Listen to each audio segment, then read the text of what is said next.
It is the News Blitz with Randy Wang on Talk Radio 790 KABC. We're here every single day from 5 to 6 talking about the local issues that matter to you most and taking your phone calls at 800-222-KABC, 1-800-222-5222. Your emails as well at randykabc@gmail.com. That's randykabc@gmail.com. Today is a very important day because today officially marks the end of the never-ending election season, as we are only 5 weeks away from Election Day. In 5 weeks, this is all over. Well, except for the counting of the ballots. Next week, the ballots are going out in the mail.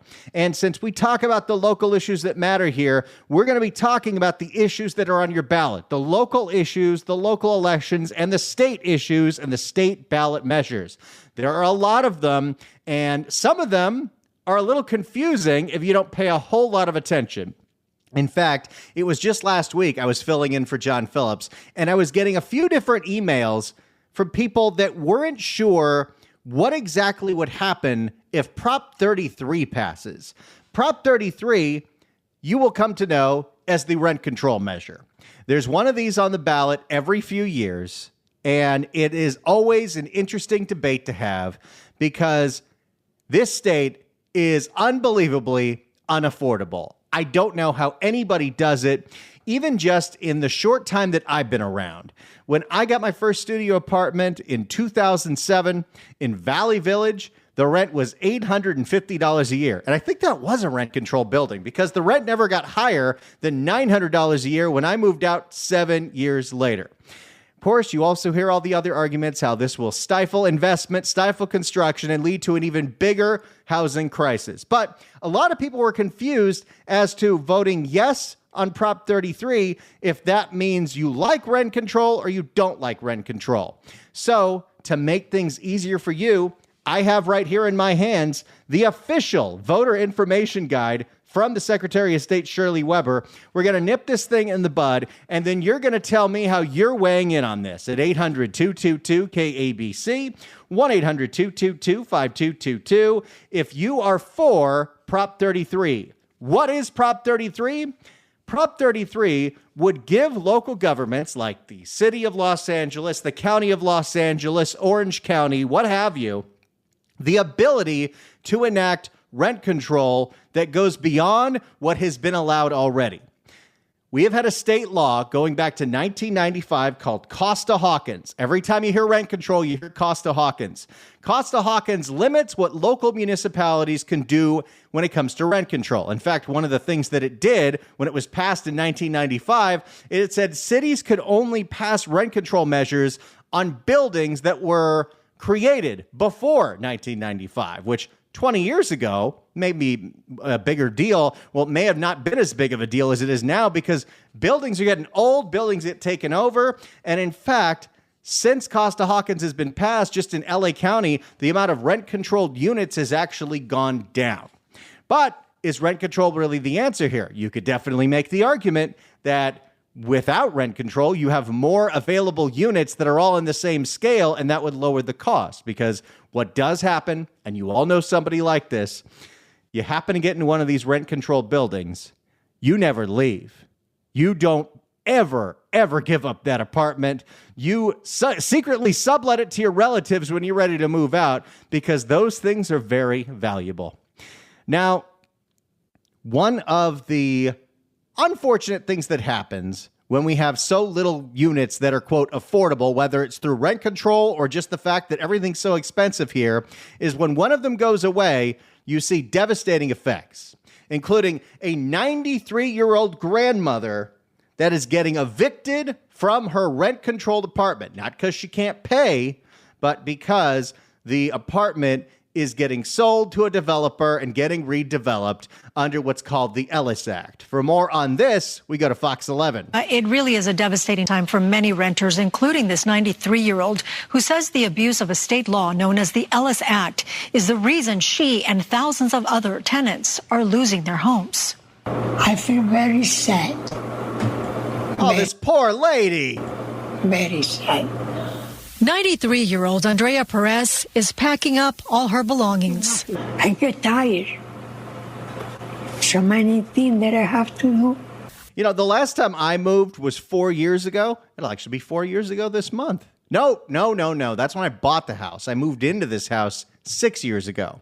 So I was, 33? And that was exhausting for me.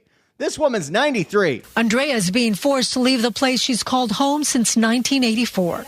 Not because of missed rent, but because her building was sold to a new developer. Now she, along with her daughter and grandson, who live in the unit next door. Yeah, one of the things about rent controlled, as soon as these buildings are sold, well, then that doesn't count anymore. If you sell it to a developer that wants to tear down the old apartment building because maybe it's only a 4-plex and they want to turn it into a 10-plex or a 20-plex or a 30-plex, well, they can do that and they can sell it at market rate. Are all facing eviction from their rent-controlled 4-plex. This is my home for 40 years. They couldn't have just waited for this woman to pass on? Being evicted through no fault of our own, just so that some company can make a buck off of us and off of our living situation. The developer is invoking the Ellis Act, a California law originally intended to allow small landlords to retire by evicting tenants from rent-controlled units. But corporations are now using the law to evict long-term tenants. How dare they? And bring in higher-paying ones. It's a crime. Well, it's probably legal. That's why they're doing it. So I don't know if it's crime. It's unfortunate, but I don't think it's a crime. It really is. It really isn't. It really is companies that have mega money. They're using it to their advantage to get people out and then come into places like this and either renovate, demolish, or do whatever it is that they want to do with them. The LA Tenants Union says this is happening across Los Angeles. That's why tenants from various neighborhoods gathered for a protest on Monday night. That'll tell him, scream outside the landlord's building that you're a bad person for evicting a 93-year-old. My landlord is a parasite! Oh, God. I don't know. Maybe it's just me.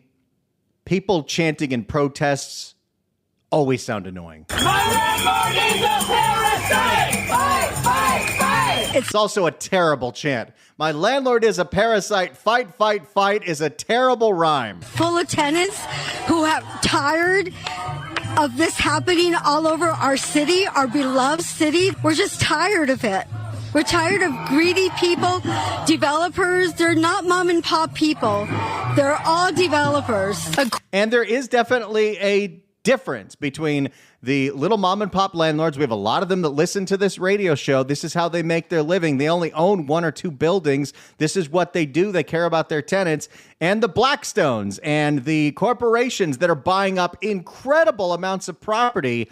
I don't know why we can't have some kind of differentiate to treat those companies differently than the mom and pop landlords, because we don't want to screw over the mom and pop landlords. Those are the good landlords. According to the But the people that are like buying up all the single family homes in San Diego County and turning them all into rentals, what the hell is that? According to the Los Angeles Housing Department, over 29,700 rent-controlled units have been removed in Los Angeles since 2001 under the Ellis Act.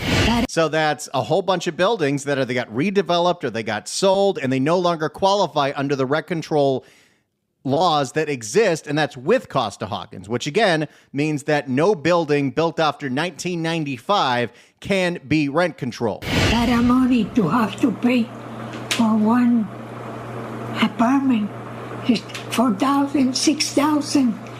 Andrea. Yeah, I don't know how anybody affords that. Unless you've got like 8 people in a 2-bedroom, I don't understand how this works anymore. It is so unbelievably expensive. So I don't know what the answer is. Is this the answer? I don't know. Andrea and her family don't have much time left. They have to be out by October 25th. My daughter, she don't want me to worry too much. Because I'm nervous, you know. Oh, this poor grandma. She just wanted to live there. The family has set up a GoFundMe account for 93-year-old Andrea Perez. You can find the link on our website, foxla.com. And you certainly, you feel for these families and this 93-year-old. Now, if you happen to be somebody that is for rent control, you can make the argument, well, one reason to pass Prop 33 is so there are more rent-controlled units, more affordable units, so this grandmother has a place to go. Because at this point, leaving the place that she was in, now she's completely priced out. And hoping they can find some place to go. Will you update us if you get word? Absolutely. They are begging the city council to step in and do something about this. All right, Gina, thank you for that. Thank you, Gina. Well, what could be done, what is in relation to this, is Proposition 33. It's going to be on your ballot. The ballots go in the mail next week. What is Prop 33?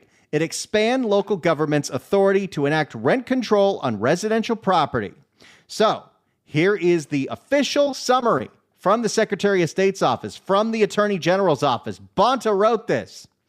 Current state law, the Costa-Hawkins Rental Housing Act of 1995, generally prevents cities and counties from limiting the initial rental rate that landlords may charge to new tenants in all types of housing and from limiting rent increases for existing tenants in residential properties that were first occupied after February 1st, 1995, single-family homes and condos. This measure would repeal that state law and prohibit the state from limiting the ability of cities and counties to maintain, enact, or expand residential rent control ordinances. So it wouldn't straight up put rent control across the board. Cities and counties would have to vote on specific laws. But if you're in a place like Los Angeles, you can only imagine that that is going to happen. The summary of the fiscal impact is a possible reduction in local property tax revenues for at least tens of millions of dollars annually, likely to expansion of rent control in some communities. How does that work? Don't really know. So if you are confused at all, Proposition 33 means that you like rent control, you want to see more of it. If you vote yes, you will repeal Costa-Hawkins and you will have more rent control.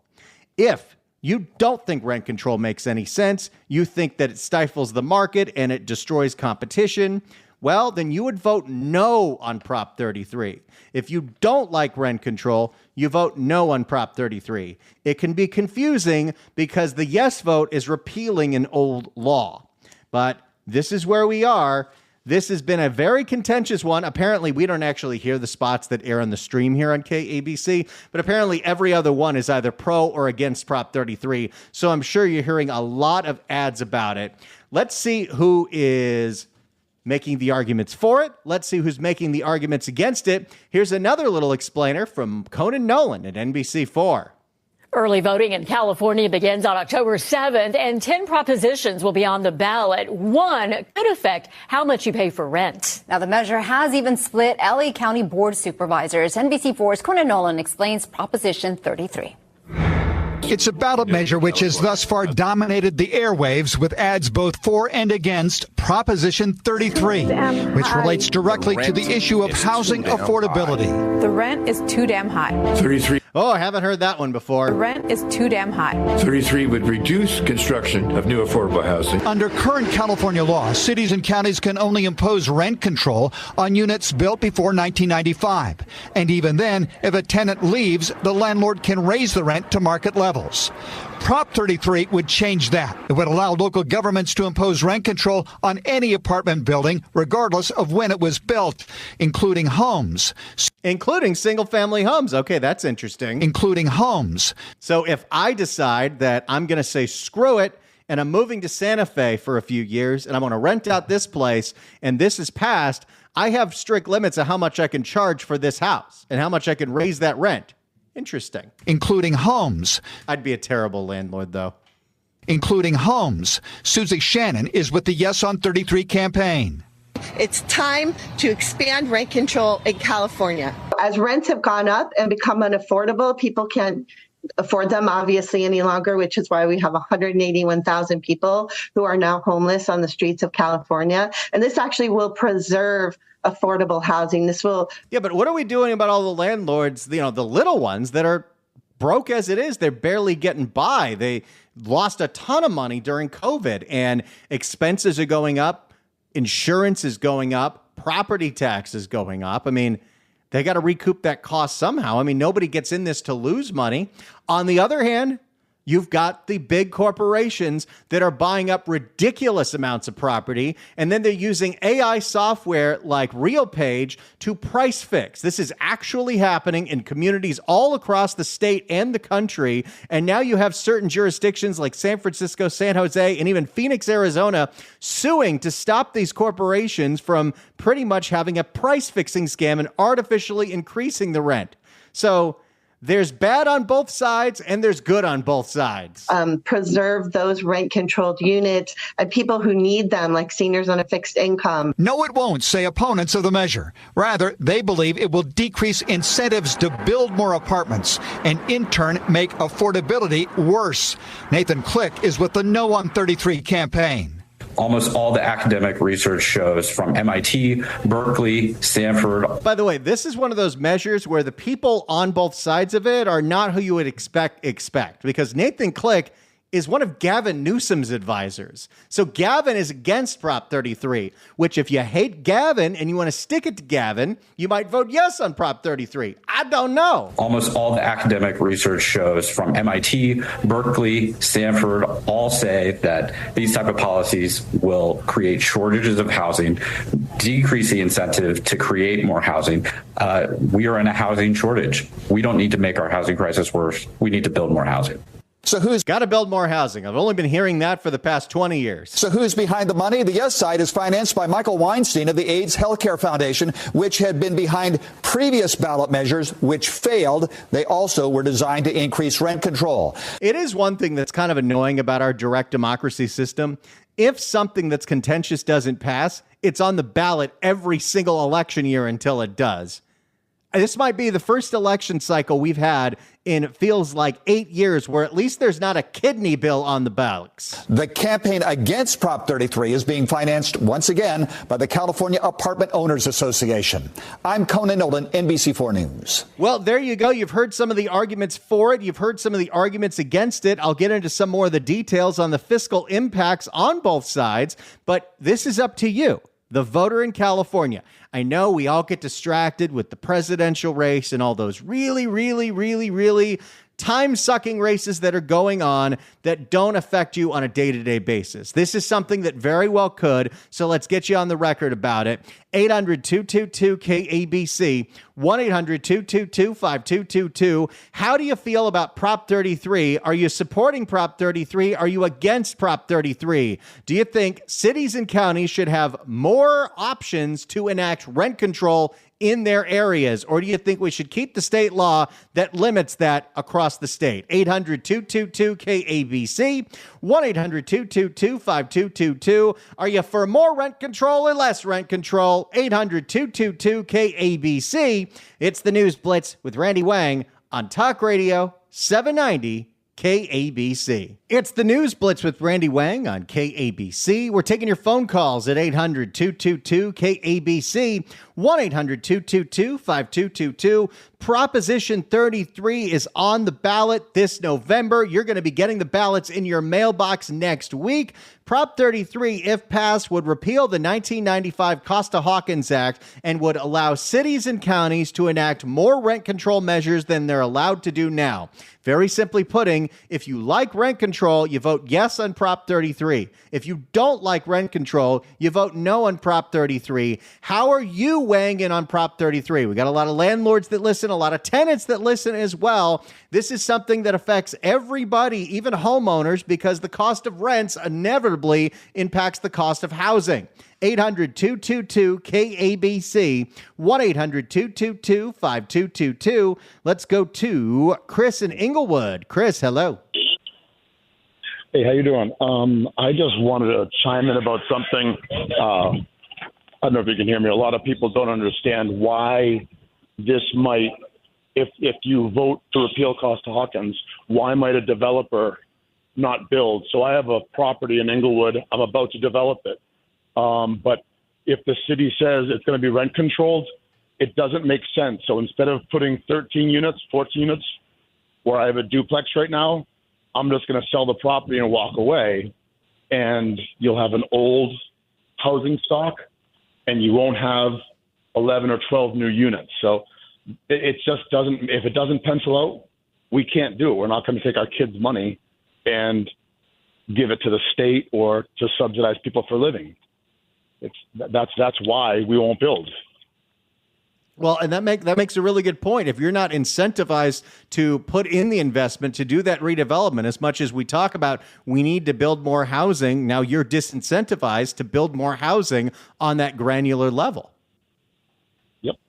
So, I mean, that's what I'm going to do. Literally, I'm waiting. If this goes wrong way and Costa-Hawkins gets repealed, I'm going to stop buying apartment buildings in California. And I'm a small person, but then you have big landlords and, and rent control doesn't work, or else Santa Monica would be the cheapest place in the world. They've had rent control for so long. So, and it definitely is. Now, I'm curious, as a small landlord, as a small developer, do you think something needs to be done at the state level when you have these massive private equity corporations buying up ridiculous amounts of land in California? Yeah, of course. Government's a solution to everything. I say that tongue in cheek. No, I don't think so. I think the basic problem, and I'm not the smartest person in the world, but it are a lot of regulations and codes and zoning that are very restrictive. They may try to make it very expensive to build places, to keep the rent control fees coming in. They all planning departments and building departments always try to shoehorn in a couple extra low-income units so that places don't pencil out, and therefore we don't have supply of new or affordable housing stock. Other places, other cities and other states, I should say, build housing for probably 1/3 less than we do. So I think it's more of a supply and demand thing, and regulations make things cost more. So if a unit costs more, I'm not going to build it. Lower supply demand curve, things are going to cost more. And then when the government tries to do price controls, and they've done it for a long time, different governments have done it, never works. But then again, there you go. I'm kind of talking my book because I'm a developer. Well, I appreciate you bringing your perspective to the show. Please call us again as we get closer to Election Day. Chris, thanks so much for the call. Appreciate it.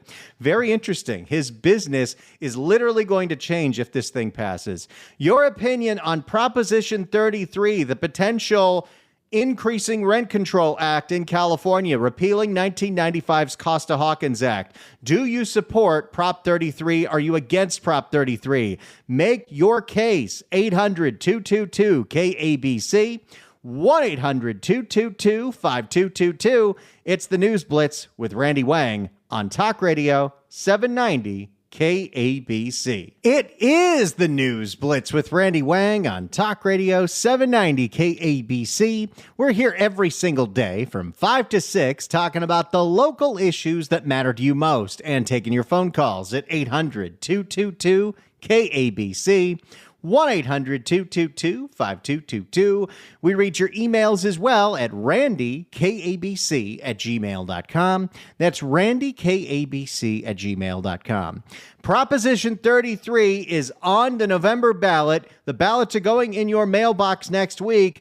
In short summary, Prop 33, if it passes, repeals the 1995 Costa-Hawkins Act and makes it easier for cities and counties to enact rent control ordinances.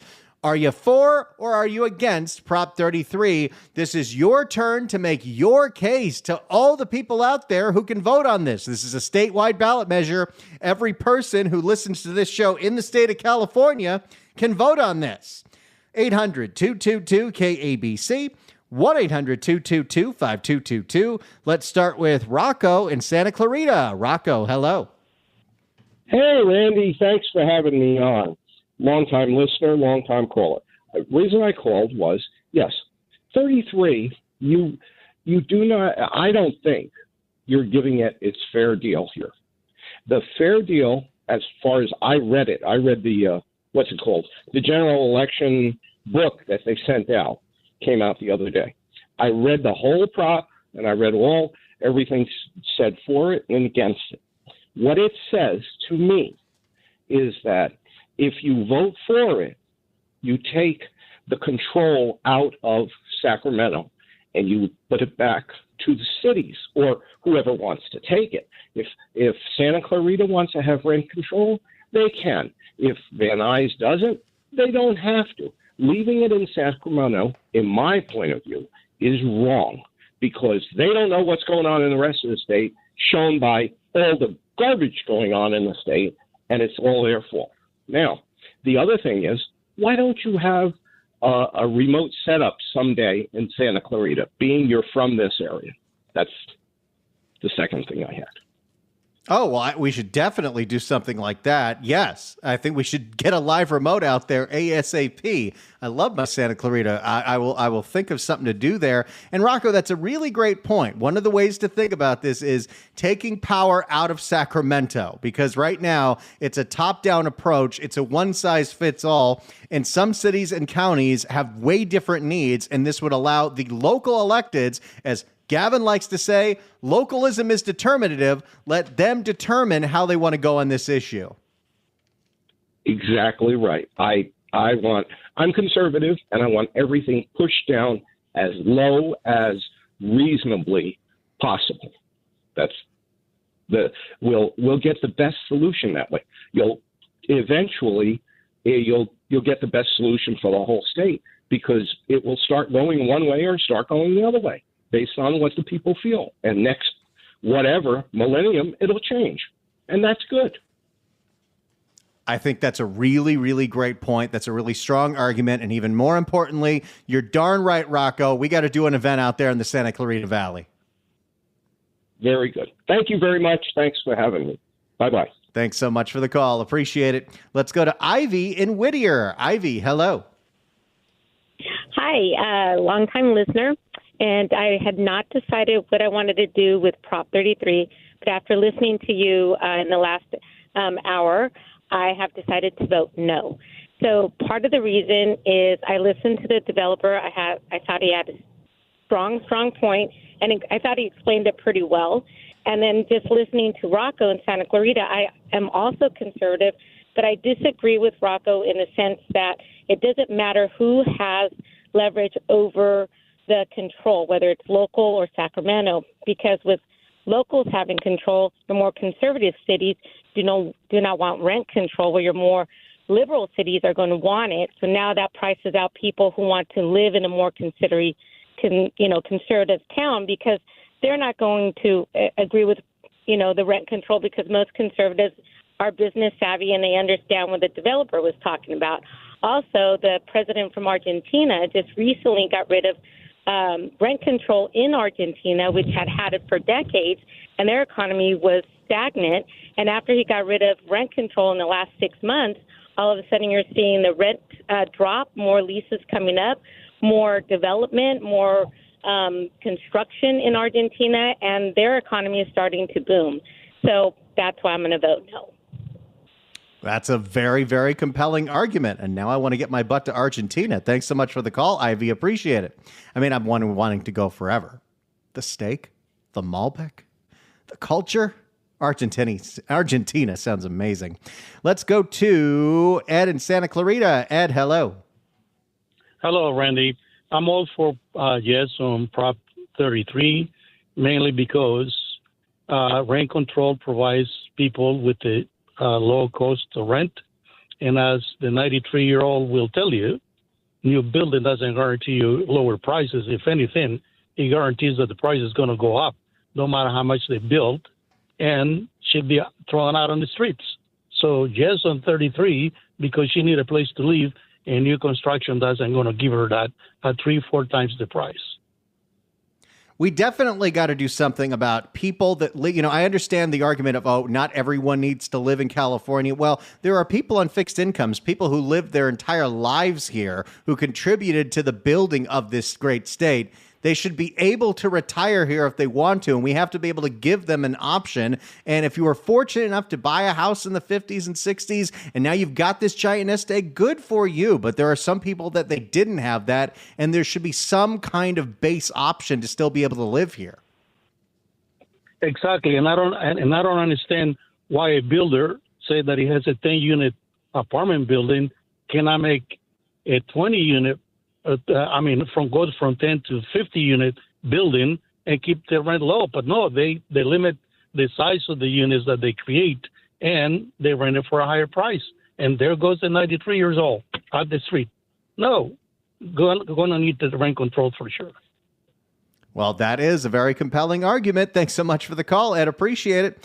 Impassioned arguments on both sides, keeping this debate very respectful. That's this audience. We'll continue with your phone calls, whether you're for or against Prop 33, taking rent control and making it easier to do in cities and counties because the state law, Costa-Hawkins, would be repealed. So if you like rent control, yes on 33. You don't like rent control, no on 33. 800-222-KABC. It's the News Blitz with Randy Wang on KABC. It's the News Blitz with Randy Wang on KABC. Let's get back to the phone calls and go to Dwayne in Encino. Dwayne, hello.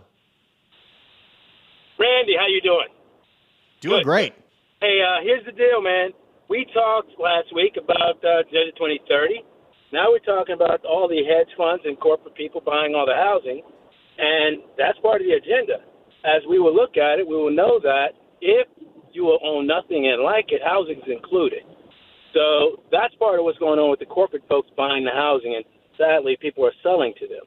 Now, as far as the rent control goes, at noon, we're not for price control, right?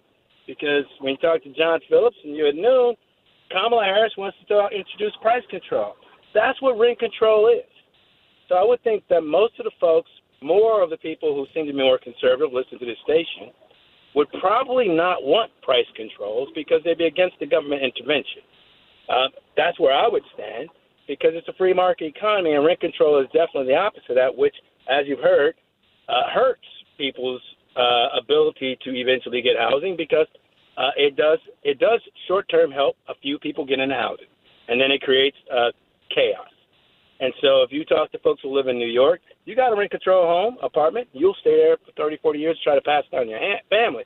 And it works for that individual, but for society, definitely does not work. So that's where I would see the rent control, and also with the hedge funds and the corporate folks buying all the housing. Well, that's a really good point, Dwayne, because it does kind of almost create two markets. And you're right. People hold on to those rent control units forever and ever and ever. I know people that have done that. I had an uncle that did that. Thanks so much for the call, Dwayne. Appreciate it. More of your calls coming up. It's the News Blitz with Randy Wang on KABC. It's the News Blitz with Randy Wang on KABC. If you'd like to email us, you can do so at randykabc@gmail.com. James writes in and says, this whole subject is so frustrating. The problem is rent control and the stupid LA City Council, state government, and their policies. During the pandemic, their policies essentially forced mom and pop landlords out of the market. These landlords sold to corporations who have deep pockets, political clout, and means to charge the rental market. Let's go to Ray in Manhattan Beach. Ray, hello. Hello. Yes, people are complaining about the corporations being under rent control. Buildings built after February 1st, 1995 don't qualify for rent control. So all the corporations that are building new structures do not fall under rent control. It's the mom and pops who get crushed under rent control because they're typically the ones that rent their properties below market value because they like the tenant. And also, if you get a bad tenant in a property, it costs you a fortune to get rid of them. They destroy the property. They don't take care of it. They're not paying rent.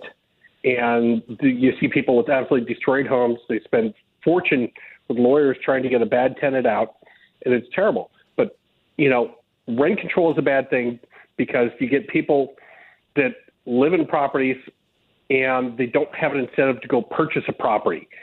If people purchase properties, that's the ultimate rent control because if you get a fixed rate mortgage, your payment never goes up. And oh, yeah. And if away. you were lucky enough to buy when the rates were 2%, you're in golden. But if you're trying to buy now, I don't know how anybody can afford that. Ray, thanks so much for the call. Appreciate it. The house I'm in right now, our mortgage would be double what it is now just because of the interest rates. Let's go to Joe in San Pedro. Joe, hello. Hello, Randy. Thank you for taking my call. I've been dealing with this stuff for 40 years, man. My family's been in real estate. And let me tell you, the caller previously hit it right on the head. The corporations are not going to have the rent control properties. The mom and pop people are. That's who's getting screwed. These mom and pop people that came here, a lot of them are immigrants. They came to America for the American dream. They bought real estate. They didn't buy stock, okay? Secondly, the relocation fees from the 70s went from $2,000 to have somebody no fault eviction to $25,000 to get somebody out of my apartment. If I want to have my son or daughter live in the unit, okay, I got to pay somebody $25,000 to get them out of a property that I own that I want to put my son or daughter in. Rent control advocates have been dealing with this stuff for decades, and they keep shooting themselves in the foot. They keep making it worse and worse and worse for themselves, okay? And it's not going to get anybody to build more and more units when you keep restricting profits. How many people would open a restaurant if you said you can only raise your menu prices 2% a year? We would never have any restaurants or business. Additionally, when that unit gets reassessed by the city, instead of the taxes on it being maybe $5,000 a year, the taxes will probably be $70,000 a year from the reassessed value of the property that's worth millions instead of a few $100,000. These guys just don't get it. They keep pounding away, and it doesn't get any better, Randy. Thank you. Thank you for taking my call. Thanks so much for giving us your perspective, Joe. Appreciate it. All right, I got time for one more. Kevin in Costa Mesa, you got 30 seconds. Kevin, hello. Rick, I own a lot of the apartment units, Section 8. I'm a mom and pop guy, and it's gonna ruin everybody on mom and pops. It's gonna be all owned by corporations. Period. And you think that's gonna be rent control? You have another thing coming. It's adult government control, and they're gonna tell you where to live and how much you can rent for it. I was screwed when I had my units because of Section 8 stuff, and you're under government control. I'll never do it again. I get it. Thanks so much for the call. We're out of time, but some really great arguments on for and against. We'll continue this debate as we got 5 weeks till Election Day. It's the News Blitz with Randy Wang on KABC.